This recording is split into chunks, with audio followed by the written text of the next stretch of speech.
Hoje eu vou falar para vocês sobre outros dois diagnósticos que eu tive com relação à infertilidade.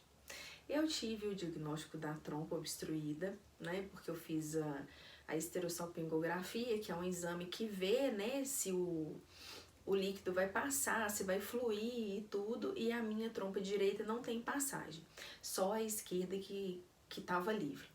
E também tive o diagnóstico porque eu sentia muita dor, muito incômodo, muita cólica no ciclo menstrual, e aí eu tive o diagnóstico da endometriose, que são dois diagnósticos que atrapalham muito, né, na questão da fertilidade. Eu fui num médico de reprodução assistida e ele me recomendou que eu fizesse uma cirurgia, que eu tentasse desobstruir essa trompa que estava obstruída e tirasse os focos de endometriose. Então ele me recomendou um médico que aqui em Belo Horizonte é muito reconhecido nessa questão de tentar desobstruir trompa e também na questão dos focos de endometriose. Ele até na época falou comigo: Gabriela, vai nesse médico porque ele, se acontecer qualquer outra intercorrência de ter uma endometriose no intestino, em algum órgão que precisa mexer, ele é muito experiente nisso. E, gente, graças a Deus que eu procurei esse médico, porque foi o que aconteceu comigo. Quando ele estava operando, ele detectou que eu tinha muita endometriose em vários órgãos, sabe, do organismo. Tinha muitos focos. E eu tinha um foco muito grande numa parte do intestino.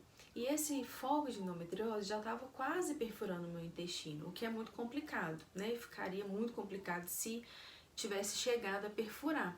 Então, ele, na cirurgia, eu tava, lógico, né, anestesiada, não tava sabendo de nada. Ele saiu, pediu permissão pro meu esposo, que era, né, quem tava me acompanhando, e pediu permissão para ele para poder me abrir, para poder operar essa questão do intestino, porque eu tive que tirar um pedaço do intestino. Então, assim, uma cirurgia que eu ia fazer, que eu ia sair no dia seguinte do hospital, acabou que ela foi mais complexa e eu fiquei 10 dias no hospital. Mas valeu a pena, porque assim, pelo menos eu fiquei sem a dor, foi um susto, foi um baque, né, assim, pra gente, porque a gente não tava esperando.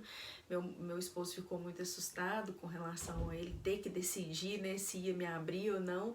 Só que quando ele perguntou pro médico: e se eu falar pra não abrir, pra não mexer no intestino, o que pode acontecer? O médico falou que eu poderia vir até a óbito, né, porque aquele intestino podia ser perfurado e sair ali dentro do organismo, dar uma infecção generalizada e tal. Ele falou: não, então faz o que tem que fazer, né? Mas é uma situação muito complicada, porque você tá sob muita tensão, né?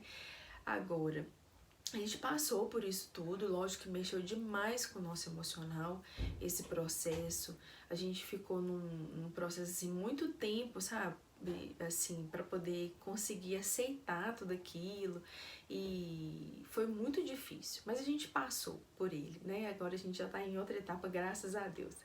E o meu médico falou assim: ó, depois que você fizer a cirurgia, fica um tempo tentando engravidar naturalmente, porque a gente vai limpar a trompa, né? Você vai estar sem os focos de endometriose, e foi o que nós fizemos. Só que a gente tentou ainda durante, eu acho que um ano, e aí a gestação não aconteceu. E como eu, né, já tava com uma idade que já tá mais ou menos que no limite, assim, dos bons óvulos e tudo, a gente falou assim: não, então a gente vai voltar no médico de reprodução assistida e ver o que pode ser feito. Aí foi quando ele nos recomendou a FIV, porque realmente eu não tinha engravidado, e depois também a gente descobriu que na cirurgia conseguiu sim desobstruir a trompa, só que com as cicatrizações da própria cirurgia, ela voltou a ficar não funcionante. Então, assim, ela não funciona hoje, voltou a não funcionar, a minha trompa direita e só a esquerda funcionando. O que eu falo que, assim, é tão engraçado, né, porque eu tive, no outro vídeo eu contei pra vocês, que eu tenho a questão do útero bicorno, e o meu útero bicorno é rudimentar do lado direito, né, eu não posso gestar do lado direito, e é do lado direito também que eu tenho a trompa obstruída, então, assim, é o lado esquerdo, né, que é mais funcionante. E aí a gente partiu para a questão do tratamento da fertilização, né? E aí, com relação à fertilização, eu conto para vocês em outro vídeo, tá bom? Se tiver alguém aí assistindo que passou por essa questão da endometriose, pela trompa obstruída, comenta aqui, compartilha com a gente como que foi a experiência, se conseguiu engravidar, se conseguiu reverter essa situação, né? Porque aí a gente vai trocando essas informações